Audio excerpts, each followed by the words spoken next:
Varicose veins కి సరైన చికిత్స కోసం సంప్రదించండి ఎవిస్ హాస్పిటల్. నమస్కారం, వెల్కమ్ టు సుమన్ టీవీ. నేను గీతాంజలి. ప్రస్తుతం మనతో పాటు ప్రముఖ జ్యోతిష్యులు బ్రహ్మశ్రీ నందిభట్ల శ్రీహరి శర్మ గురువు గారు ఉన్నారు. వారితో మాట్లాడదాం. గురుగారు నమస్కారం అండి. వాగర్థ వివ సంపృక్తౌ వాగర్థ ప్రతిపత్తయే జగతః పితరౌ వందే పార్వతీ పరమేశ్వరౌ.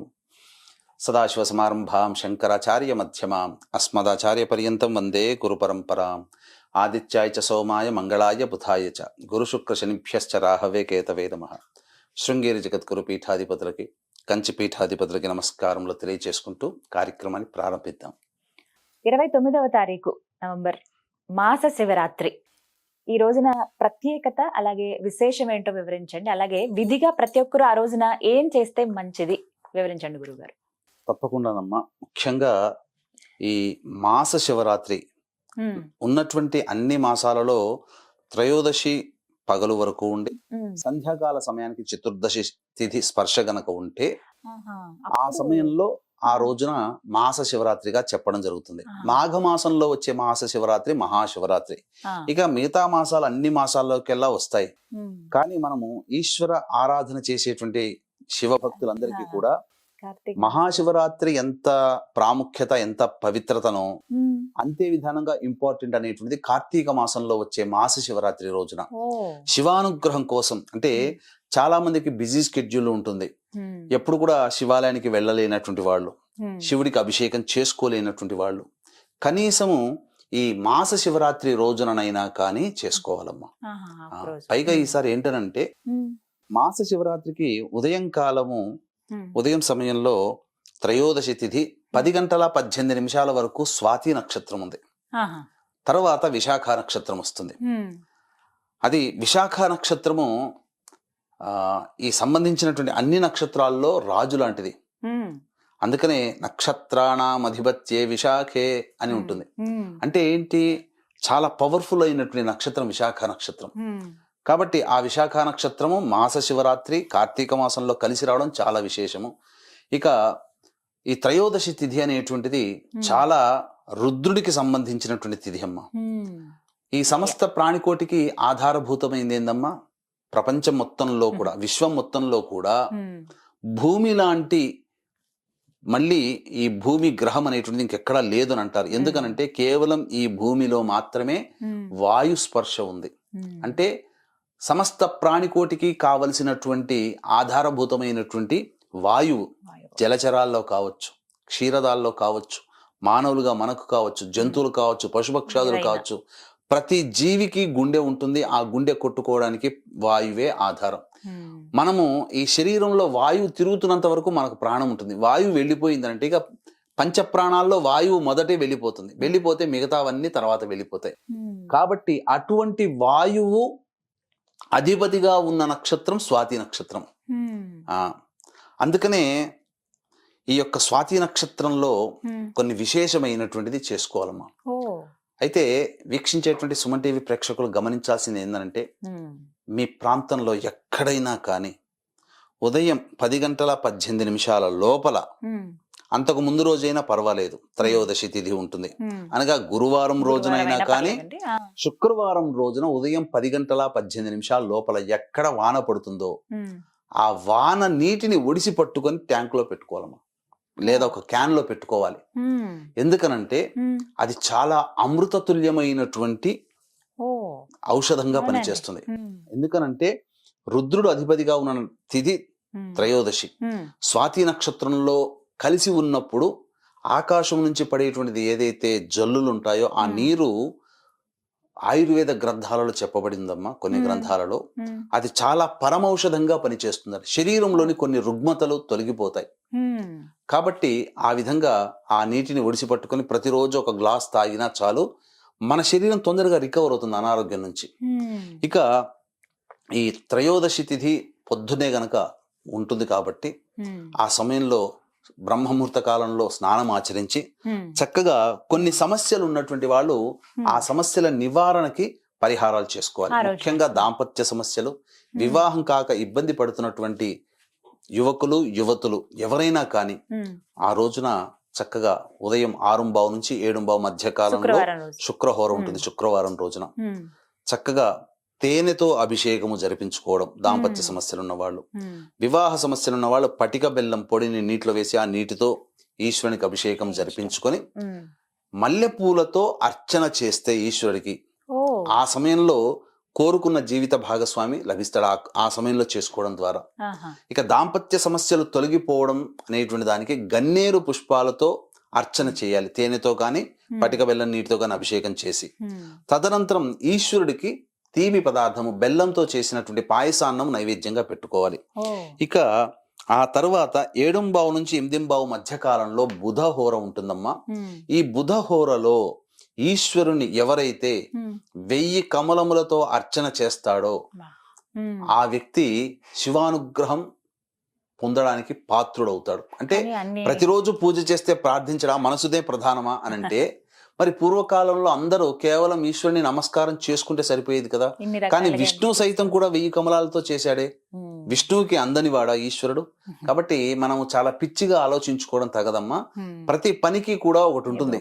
ఇప్పుడు మనం ఎలా తార్కికంగా ఆలోచన చేసుకోవాలి. ఇవన్నీ ర్యాష్ కేవలం మనసుతో భక్తితో అర్చించిన ఈశ్వరుడు అనుగ్రహిస్తాడు. కానీ కొన్ని వస్తువులతో గనక మనం చేస్తే, ఇప్పుడు ప్రతిరోజు ఒకే కూర మనం తిన్నామనుకోండి 3వ రోజుకే వెగడు పుడుతుంది కదా. అంటే మనము దేవుడు సమానమని కాదు, చేసే విధానంలో పరిపక్వత కావాలి. ఆ విధంగా చక్కగా ఆ రోజున ఈ సంబంధించినటువంటి బుధహోరలో 7:15 నుంచి 8:15 మధ్య కాలంలో వ్యాపార సంబంధమైనటువంటి దోషములు తొలగిపోవాలని ఆ రోజున వీలైనన్ని మారేడు దళాలతో ఆ స్వామికి అర్చన చేయండి. ఆ గంట సేపు అసలు వ్యాపార సమస్యలు, ధన సమస్యలు చాలా మటుకు తీరిపోతాయి. ఇక చంద్రహోర ఉంటుందమ్మా. 8:15 నుంచి 9:15 మధ్య కాలంలో చంద్రహోర ఉంటుంది. ఈ చంద్రహోర ఉన్నటువంటి సమయంలో ప్రధానంగా ఏం చెయ్యాలి? పంచామృతాలతో అభిషేకం, ముఖ్యంగా ఆవు పాలతో ధారగా ఆ గంట సేపు అభిషేకము శివ శివ శివ శివ శివ శివ అనుకుంటూ అయినా శివాయ నమః అనుకుంటూ అయినా అభిషేకం చేస్తే ఆ ఈశ్వరుడు మానసికమైనటువంటి రుగ్మతలన్నీ తొలగిస్తాడు. ముఖ్యంగా మన సంకల్పం అంటే మనం ఒక వేదన పడుతుంటాం, మనం చాలా గజిబిజిగా ఉంటుంటాం, ఒక సమస్య గురించి ఆ సమస్యలో మునిగి తేలిపోయి ప్రశాంతత లేని జీవితాన్ని పొందుతుంటాం. ఆ ప్రశాంతత లేని జీవితాన్ని ఏ కారణమైతే వలన పొందుతుంటామో ఆ కారణానికి సంబంధించినటువంటి ఇబ్బందులన్నీ తొలగించేసేసి ప్రశాంతతను కలగజేస్తాడు. ఇక తరువాత శనిహోర వస్తుంది. 9:15 నుంచి 10:15 మధ్య కాలంలో త్రయోదశి తిథి ఉంటుంది, స్వాతి నక్షత్రం ఉంటుంది, పైగా శనిహోర కూడా ఉంటుంది. ఆ సమయంలో వృషభ, మిథున, కర్కాటక, సింహతుల, వృశ్చిక, మకర, కుంభమీన రాశుల్లో జన్మించినటువంటి వారు శనిదోష పరిహారార్థం అనేటువంటిది చేసుకోవాలి. వీక్షించేటువంటి ప్రేక్షకులకి గమనిక, ఈ యొక్క పోలీస్ వర్గం కార్తీక మాసం 4 రోజుల పాటు పూజ చేసుకున్న తర్వాత పోలీస్ వర్గం పొందినటువంటి రోజున ఆ పుణ్య దినాన్ని పురస్కరించుకొని గోకర్ణ క్షేత్రంలో జాతకరీత్యా కలుగు విద్య, వివాహ, ఉద్యోగ, దాంపత్య, సంతాన, అనారోగ్య సమస్యల నివారణకి మరియు వృషభ, మిథున, కర్కాటక, సింహతుల, వృశ్చిక, మకర, కుంభమీన రాశిలో జన్మించిన వారికి శని దోష పరిహారార్థమై సర్వదోష నివారణ పూజలు, హోమాలు పర్ హెడ్ 1500 రూపాయలకి చేయించడం జరుగుతుంది. అవకాశం ఉన్న వాళ్ళు కార్యక్రమ తదనంతరం కాంటాక్ట్ చేసి మీ గోత్రనామాలు నమోదు చేసుకోవచ్చు. ఇక చెప్పినటువంటి విధంగా 9:15 నుంచి 10:15 మధ్య కాలంలో వృషభ, మిథున, కర్కాటక, సింహతుల, వృశ్చిక, మకర, కుంభమీన రాశిలో జన్మించిన వారు శనిదోష పరిహారార్థమై రావి చెట్టు చుట్టూ శివాయ నమః అంటూ 27 ప్రదక్షిణలు చేసి ఆ రావి చెట్టు దగ్గర దీపారాధన చేసి తదనంతరం ఉత్తరం వైపు ఫేస్ పెట్టి శివ అష్టోత్తరం కానీ శనీశ్వర పంజర స్తోత్రము కానీ 3 సార్లు పఠించాలి. తదనంతరం నవగ్రహాల్లో శనీశ్వరునికి కానీ ఈశ్వరునికి కానీ అభిషేకము ఆ యొక్క 9:15 నుంచి 10:15 మధ్య కాలంలో అభిషేకం చేయాలమ్మా. తదనంతరం ఆ యొక్క అభిషేకం చేసిన తర్వాత అవకాశం ఉంటే ఆ యొక్క వికలాంగులకి కానీ మానసిక, శారీరక వృద్ధాశ్రమంలో కానీ పారిశుద్ధ్య కార్మికులకి కానీ తోచినంత ధన సహాయం కానీ వస్తు రూపేణ, ధన రూపేణ చేయవచ్చు, లేదా తినే పదార్థాలు పెట్టవచ్చు. ఈ విధంగా చేయడం ద్వారా ఉదయం కాలానికి సంబంధించినటువంటి పరిహారాలు పూర్తి అవుతాయి. ఇక సంధ్యా సమయంలోకి వచ్చేసరికి ఇక మాస శివరాత్రి ప్రారంభమవుతుంది కాబట్టి శివాలయానికి చేరుకొని అష్టవిధ పుష్పాలతో అనగా 8 రకాల పుష్పాలతో మారేడు దళాలతో ఈశ్వరునికి అర్చన జరిపించుకొని ఆ తదనంతరం దేవాలయంలో దీపారాధన చేసే స్థలంలో 360 ప్లస్ 360 ఒత్తుల దీపారాధన చేయడం, తద్వారా ఆ రోజున కూడా చేయొచ్చమ్మా. చాలా విషయం. కార్తీక మాసం నెల రోజుల పాటు చేయొచ్చు. కార్తీక పౌర్ణమి రోజున ఆరుద్ర నక్షత్రం ఉన్నటువంటి రోజున విశేషంగా ఈ మాస శివరాత్రి అయినటువంటి 29వ తారీఖు శుక్రవారం రోజున సాయంకాల ప్రదోషకాల సమయంలో ఇంట్లో దీపారాధన చేసుకుని లక్ష్మీదేవిని ప్రార్థన చేసుకుని శివాలయంలో గనక వెళ్ళి అక్కడ గనక దీపారాధన చేస్తే, ఇంకా విశేషంగా మారేడు చెట్టు దగ్గర దీపారాధన చేస్తే, నువ్వుల నూనెతో మారేడు చెట్టు అక్కడ శివాలయంలో ఉంటాయి సాధారణంగా. మారేడు చెట్టు దగ్గర దీపారాధన చేసినట్లయితే 720 ఒత్తులతో దీపారాధన చేస్తే సమస్త విధమైనటువంటి దోషములు తొలగిపోతాయి. ఇక ముఖ్యంగా చెప్పాలి అనంటే 27 నక్షత్ర హారతి అని అంటారు కదమ్మా. నక్షత్ర హారతి అన్నప్పుడు నేను మురుడేశ్వర్లో కూడా చూశానమ్మా. మొన్న మురుడేశ్వరి వెళ్ళొచ్చాను. 27 నక్షత్ర హారతికి చక్కగా మనకు ఇంత పెద్ద స్థాయిలో దీపారాధన చేస్తారు. అవసరం లేదమ్మా. 27 ఒత్తుల్ని కలిపి స్వామికి దీపారాధన చూపించినా, అలా చేసి స్వామికి ఇలా హారతి ఇచ్చినా 27 నక్షత్ర హారతి ఏమవుతుంది. అంటే కొంతమంది స్తోమత ఉన్న వాళ్ళు కొనుక్కుంటారు, లేని వాళ్ళు చేసుకోవచ్చు. ఇక నంది హారతి అని అంటారు.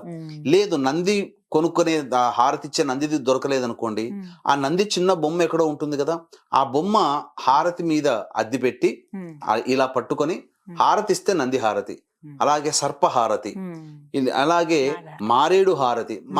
మారేడు దళముని హారతి పళ్ళెంలో పెట్టి హారతి ఇచ్చినా మారేడు హారతి అవుతుంది. కానీ ఈ మారేడు హారతికి, నంది హారతికి, సర్పహారతికి 3 ఒత్తులు. ఇక విశేషంగా రథహారతి అనేటువంటిది ఉందమ్మా. రథహారతి ఇది చాలా విశేషంగా చేసుకోవాలి. ఈ రథహారతి అనేటువంటిది 648 ఒత్తులతో స్వామికి దీపారాధన చేస్తే రథహారతి అవుతుంది. 648 ఒత్తులు. ఇవి రథం అనగా రథముని పోలి ఉన్నటువంటి విధానంగా ఆ యొక్క దీపారాధన చేస్తారు. అంటే మొత్తం ఎన్ని ఉంటాయి అందులో? 648. కాబట్టి 648 ఒత్తులని కలిపి స్వామి వారికి ఆరాధన చేసినా అది రథహారతి అవుతుంది. ఈ విధంగా నక్షత్రహారతి, బిల్వహారతి, నందిహారతి, సర్పహారతి, అలాగే రథహారతి, ఇవన్నీ ఈ విధంగా చేసుకోవచ్చు. తప్పులేదు, అందరూ చేసుకోవచ్చు. తప్పు విశేషమే. ఆ రోజంతా దీపారాధన చేసుకోవచ్చు. ఒకవేళ ఉదయం పూట గుడికి వెళ్ళటం కుదరని వాళ్ళు సాయంకాల ప్రదోషకాల సమయంలో చేసుకోవచ్చు. తప్పులేదు. ప్రదోషకాలంలో చక్కగా నందీశ్వరుడికి అభిషేకాలు చేస్తూ ఉంటారు. ఎందుకనంటే కొన్ని ప్రదోష కాలంలో కొన్ని క్షేత్రాలలో, అరుణాచల క్షేత్రం లాంటి క్షేత్రాల్లో నందీశ్వరునికి అభిషేకం కూడా చేస్తుంటారు. కాబట్టి విశేషం అమ్మా. అందులో సంబంధించినటువంటి ఇంకా మనం ఏమి ఆక్షేపణ చేయాల్సినటువంటి అవసరం లేదు. ఎందుకనంటే భక్తితో చేసుకున్నట్టు ఇంకా ఆఖరి ఘడియల్లోకి వచ్చేసేస్తుంటాం. ఇంకొక రోజు అయితే అమావాస్య అయిపోతుంది, తర్వాత సోమవారం పోలిపాడ్యం. కాబట్టి చక్కగా ఇప్పటి వరకు చేసుకొని ఈ యొక్క మాస శివరాత్రి కూడా ఎందుకు వెలితి చేసుకోవడం.